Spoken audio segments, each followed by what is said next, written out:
Hey everyone, Minutia Minute here, coming at you guys with another week of the 365 movie challenge. This week's theme is a little bit different than what I've been doing lately, but I thought it might be kind of fun to do a deep dive of the Warner Archive collection.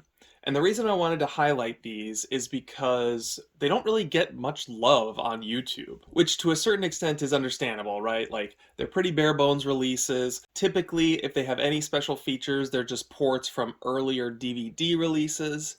Their releases don't have any fancy packaging, no bells and whistles, nothing super glamorous. But in my opinion, they're actually doing really important work because they're preserving these movies. They generally give us good transfers of the films that they put out. And Warner Brothers has really been the only studio to truly focus on their catalog content. And so it's great to have a studio still taking those releases seriously. And it's hard to know exactly how long that's going to go on for. And so this week I thought it might be fun to spotlight the archive collection with this video.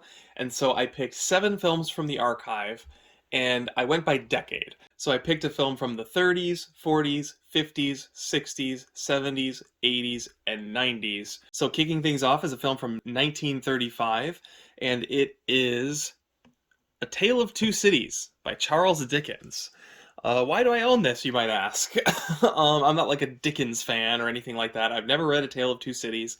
All I know about it really is that it has to do with the French Revolution, and of course I know the opening line. Since I haven't read A Tale of Two Cities, I'm not going to be able to really, gauge it as an adaptation of a novel, but that's okay because it was just fun going back and watching a film from the mid-30s. A lot of these A-level pictures, even though they're in black and white, are absolutely spectacular to watch because of just how much money and effort was thrown onto the screen to get butts and seats in movie theaters. Now, the reason I picked this movie up was it has Basil Rathbone in it. I'm actually a pretty big Basil Rathbone fan from his stint as Sherlock Holmes. I think he's fantastic in The Mark of Zorro. I recently read a biography on him called The Curse of Sherlock Holmes, the Basil Rathbone story, by David Clayton. And it was interesting because it went through a lot of his work outside of the more typical things that people have seen him in, which prompted me to go out and buy a bunch of other Basil Rathbone stuff. The other really cool thing about this movie that would have been enough for me to buy it, although I didn't actually know this when I picked it up, but I found out afterwards, is that the crowd scenes in this film, and there are many, many huge crowd scenes reenacting key moments from the French Revolution, are produced and directed by Val Lewton and Jacques Tourneur, who are two of my favorite people from Hollywood B cinema. They worked together on Cat People and I Walk with a Zombie, but they had actually been working in Hollywood for many years before that, working on exactly the types of moments as you get to see in A Tale of Two Cities. Val Lewton famously worked on Gone with the Wind, and he was responsible for the scene in which Scarlett O'Hara is tending to wounded victims of the Civil War, and the camera pans out, and there's just like thousands and thousands and thousands of injured soldiers in this camp. So when their names came up in the credits, I knew I was in for something special. The crowd scenes, the riots, the battles are very spectacular in this movie and definitely worth the price of admission alone. Now, as far as the performances, I thought everyone did a really great job. Ronald Colman, who you can see here,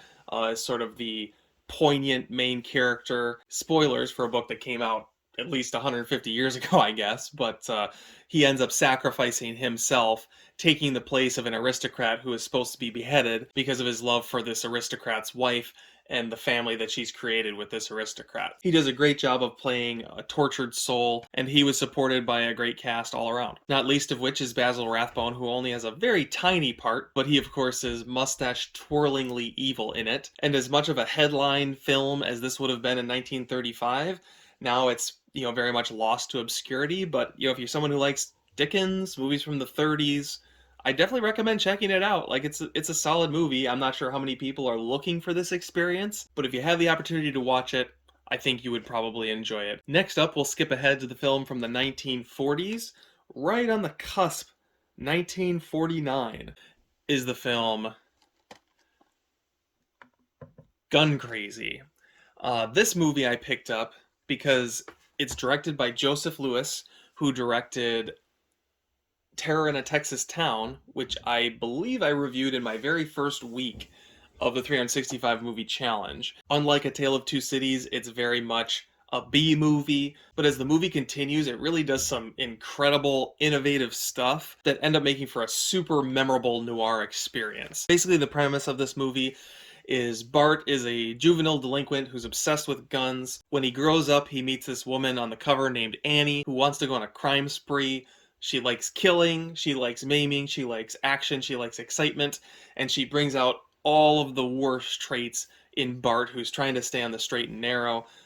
He falls in love with her, and they go on a rampage together. And I think it's safe to say this is a movie that's going to surprise you. You know, it starts off, and it's like a public service announcement about how kids shouldn't play with guns, they shouldn't bring guns to school, all these sort of quaint pointers that the audience is getting, considering the world we live in today. But nevertheless, a lot of the early dialogue when you're dealing with Bart as a child, who's played by Russ Manning, by the way, is very eat your vegetables, lessons for life kind of dialogue.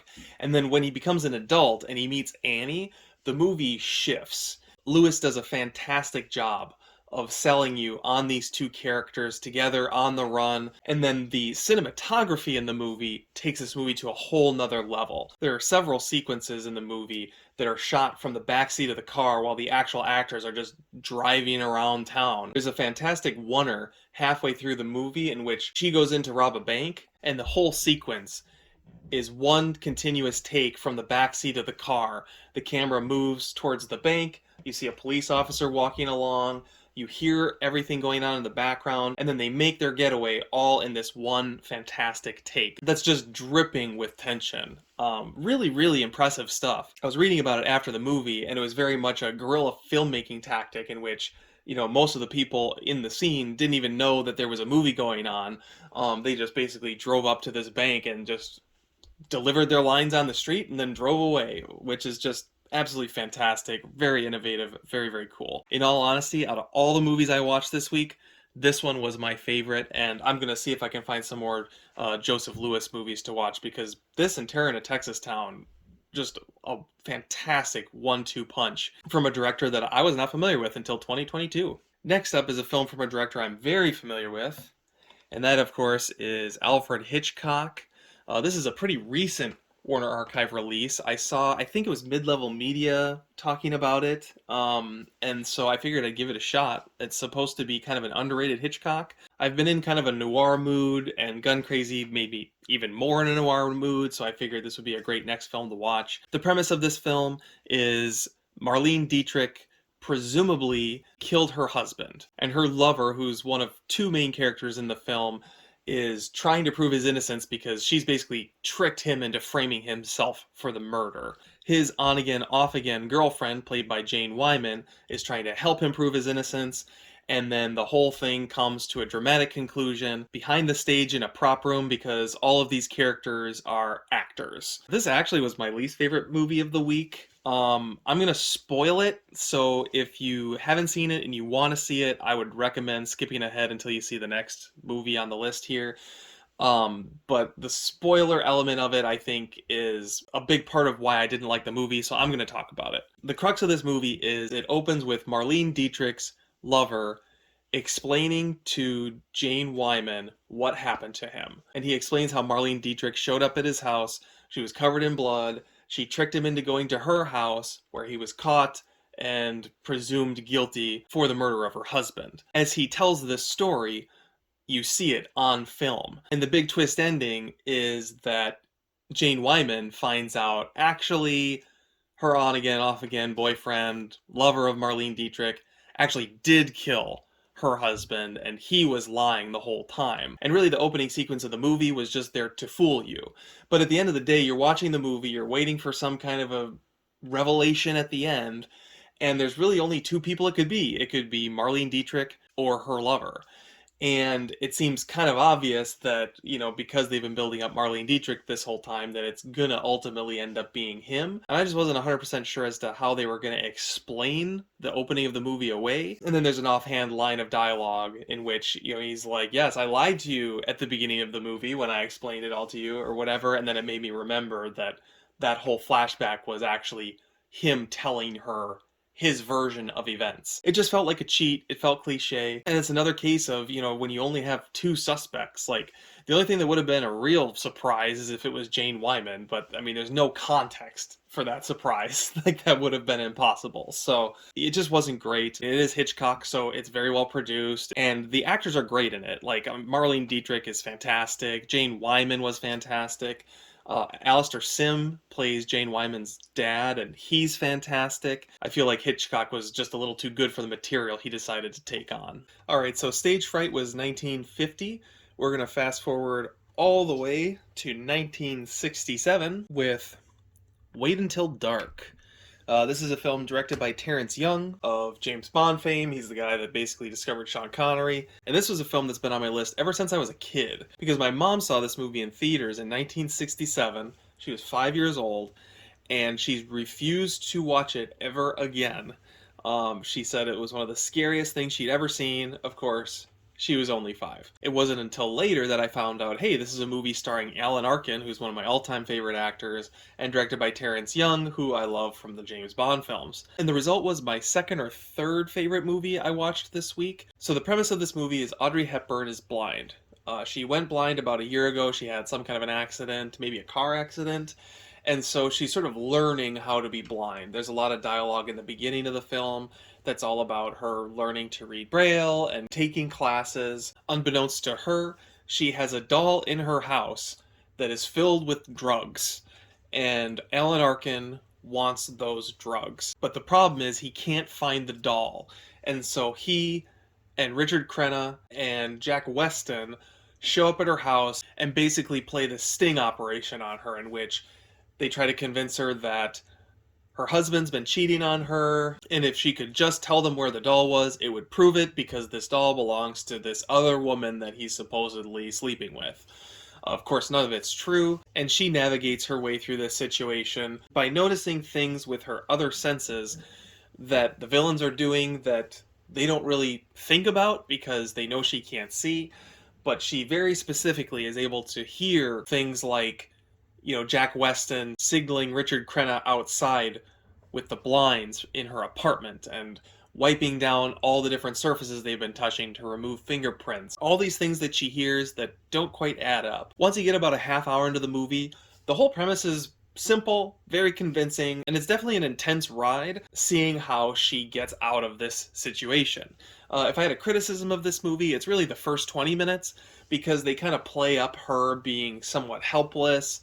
They over-explain what it's like to be a blind person, and it kind of runs contradictory to the second half of the movie. But once it gets going, you buy into the premise.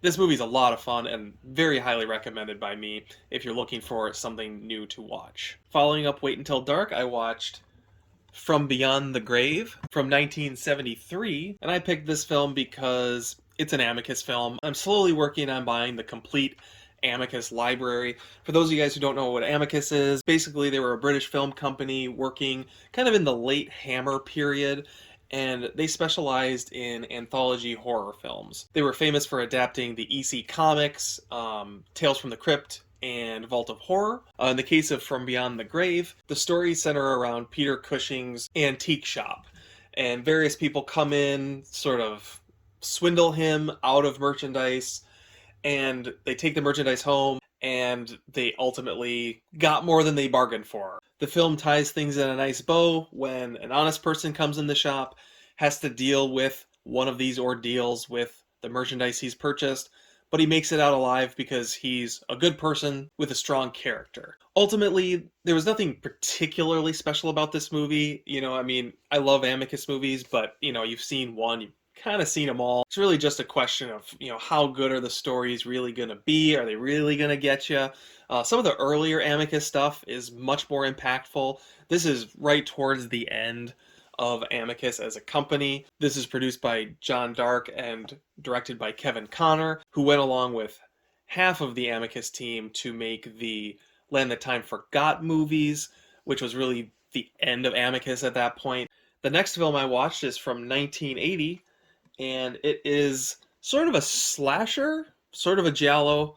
It's called Night School. This film is basically about a bunch of co-eds who are going to night school, and a black-gloved killer starts killing them off one by one. You find out that the teacher has been having an affair with multiple students. He is sort of implicated in the killings, but of course there's more to it than that. And ultimately the movie was alright. It didn't blow me away. It was entertaining enough. This is another one I'm gonna spoil, although I don't know, those of you guys who watch slashers, who watch giallos, like, I would be shocked if you were surprised by the end of this, but if you don't want it spoiled, just skip ahead until you see the next movie come up. The mystery of who the killer in this is ultimately kind of a similar situation as Stage Fright. There's really only a couple people that it could be, and, you know, if you're reading the tea leaves correctly, it's going to be extremely obvious who it is. I won't literally say who it is, but you know, anyone who's seen a Scream movie where, you know, the person injured near the beginning of the film turns out was the killer, well, guess what? Exactly that happens in this movie. The person who is the killer in this, early in the movie, is chased down by a serial rapist or a peeping Tom or something like that, and it's clear that that guy is not the killer. He just is there to make you believe that this other person is innocent. But every other element of the movie points directly to that person, and the film doesn't do anything to make you question that it wouldn't be here other than that one scene, which just feels like a very obvious plant. Maybe it would have been a little bit more surprising in 1980. I don't know. I kind of doubt it. This is no substitution for, you know, a classic Argento. But that said, there was a decent amount of entertainment to be had here. I don't know. It's kind of take it or leave it. So that just leaves one more movie. This next one is my rewatch for the week. We're going to jump right from 1980 to 1990 on the zero to finish strong with Joe versus the Volcano. That rhymed and I didn't even mean it. So this is a movie I watched a whole bunch as a young kid. I saw it on VHS many times. I have not seen it probably since I was 11 years old. The only thing I really remember about it is, as you can see here, Tom Hanks's trunks, which make it through a whole series of crazy events that happen throughout the course of this film. But beyond that, other than the most rough sketch of a plot, I really didn't remember anything about this movie. And rewatching it now as an adult, the thing that really stood out to me was just the fairy tale aspect of this movie. This film is directed by John Patrick Shanley, who made a big splash with Doubt a few years ago. He's a writer-director that's been in Hollywood for many, many years. I had no idea that he did Joe versus the Volcano back in the 90s, but here we are looking at it. And it was ultimately a really, really fun watch. So Tom Hanks plays someone who believes that he's dying. He has something like a month to live, and for various reasons, he decides to hit the high seas, sail to this island, and jump into a volcano and end his life. There are a lot of reasons why that happens. I'm not going to spoil this one because I definitely think that this is a movie you should go watch if you haven't seen it, because it is a really great little movie. Meg Ryan, he meets multiple times along the way. She actually plays multiple different characters that kind of reflect where he's at in his life journey throughout the course of the film. And all along the way, you just get these amazing scenes that are just very, very surreal and almost like a Warner Brothers cartoon with the sensibilities of like Jean-Paul Sartre. It's very, very weird, but really interesting to watch. Tom Hanks begins the movie working a dead-end job, and the corporate propaganda that he is observing as he goes into work is just comically over the top, and then he gets into work. Think The Matrix. Like, I wouldn't be surprised if the Wachowskis watched this as reference for the opening of that film. Like, it's that pea green that you think of. Fast forwarding to when he gets to the island, Abe Vigoda is in the film. He plays a indigenous tribe member. You might think it's almost racist. I don't know how this reads today, but they've established that these are actually Europeans that have been stranded on the island, so I think it gives it a little bit more latitude. If you've seen the movie, I'd love to know your thoughts on these characters down in the comments below, because it definitely is something that, you know, just 1 degree moved in a direction or another, and it's like very offensive. But as it plays, I think it actually, even today, still mostly works. Ultimately, the whole film is so surreal that it fits very much in the style that the movie's going for, at the very least. For being filmed at the height of, Tom Hanks's career as a comedian and all of the sort of Warner Brothers surreal antics that go on in the movie, it's incredible just how much pathos is baked into this film. And at the end, when you get the fairy tale ending, somehow you find yourself feeling very strong emotions about what you just watched. So if you've never seen Joe versus the Volcano, you got to go check it out. Joe versus the Volcano, Gun Crazy, and Wait Until Dark, definitely the three big standouts of this little Warner Archive experiment. And an honorable mention to Tale of Two Cities. It's actually really, really great. The only reason I don't recommend it more is I'm just not sure how many people it would appeal to nowadays. It's just kind of hard to say. So that wraps up this week in the 365 Movie Challenge. I hope you guys enjoyed this video, and thanks for watching. I hope you guys have a great week in movies.